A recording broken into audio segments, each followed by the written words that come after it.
એક મારો બહુ મોટો પ્રશ્ન છે કે આયુર્વેદની અંદર છે ને, હું એવું માનું છું પર્સનલી કે ઇન્સ્ટન્ટ ટ્રીટમેન્ટ જોઈતી હોય ને તમારે તાત્કાલિક સારવાર, તો એ આયુર્વેદ નથી આપી શકતું. એટલે તમારે એના માટે એલોપેથીમાં જ જવું પડે. આ સાચું છે ખોટું? ના, તદ્દન ખોટું છે. એક બહુ મોટો વહેમ છે. બધાને એવું લાગે કે આમ આયુર્વેદ સ્લો છે. આ એક બહુ વર્ષોથી આ સાંભળતા જાય છે ને, કંઈ નવું નથી એમ. પણ આ એટલો બધો મોટો વહેમ છે ને. આપણે એક સામાન્ય લોજિકથી આપણે આ વસ્તુ સમજીએ.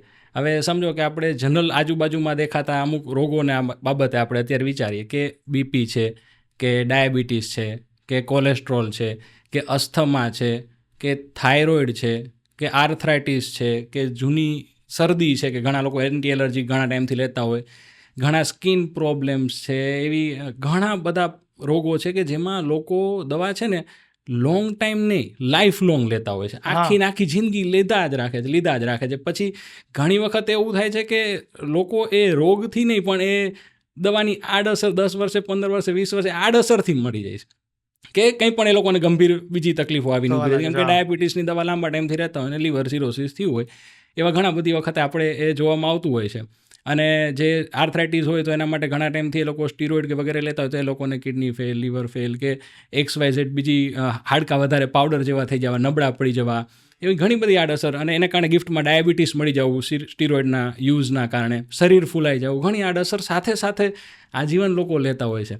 પણ છતાં ત્યાં આપણને એવો નથી થતો કે આ આપણે સ્લો છે કે આખી જિંદગી લેવી પડે છે, એવો કંઈ પ્રશ્ન નથી થતો. પણ આયુર્વેદમાં આવે ને તો તરત જ પ્રશ્ન થાય કે હાલો હમણાં મને મટી જવું જોઈએ. પણ જો એની જગ્યાએ આ જ બધી તકલીફોમાં હું તમને કહું કે સમજો કે વર્ષે કે 2 વર્ષે કે 3 વર્ષે પણ કે 5 વર્ષે પણ જો એ વસ્તુ સારી રહેતી હોય અને મટી શકતી હોય, તો આ ફાસ્ટ થયું, સ્લો ના થયું. ઓલું લાઈફ લોંગ લો છો, આ લોંગ ટાઈમ કદાચ લો છો, પણ એનું રિઝલ્ટ જડમૂળથી મળે છે.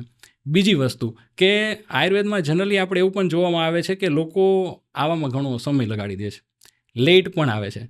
ફોર એક્ઝામ્પલ કે હમણાં જ આજે સવારે એક પેશન્ટ આવ્યું કે એ શરદી ખાંસીમાં ઘણી વખત આપણે એવું જોઈએ કે 2 મહિના દવા લઈએ, 3 મહિના ડૉક્ટરની દવા લઈએ અને પછી એને સારું ના થાય, એટલે કોઈ પણ એલોપેથી દવા લઈએ સારું ના થાય, પછી એ જનરલી આવે કે મને હવે 3 મહિનાથી મટ્યું નથી ને હવે મને એવું વિકલ્પ રૂપે મારે એક આયુર્વેદિક દવા કરવી છે.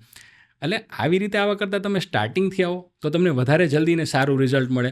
અને આમાં આપણે જોઈએ છીએ કે એ લોકોને લાંબા ટાઈમની તકલીફમાં પણ બહુ સરસ રિઝલ્ટ, શરદી ખાંસી હોય કે પેટનો દુખાવો હોય કે લાંબા ટાઈમથી કંઈ નિદાન પણ ન થતું હોય અને દવા પણ લેતા હોય, પણ આપણે બહુ ઓછા સમયમાં એ લોકોને રિઝલ્ટ આપતા હોય છે અને સરસ મળે.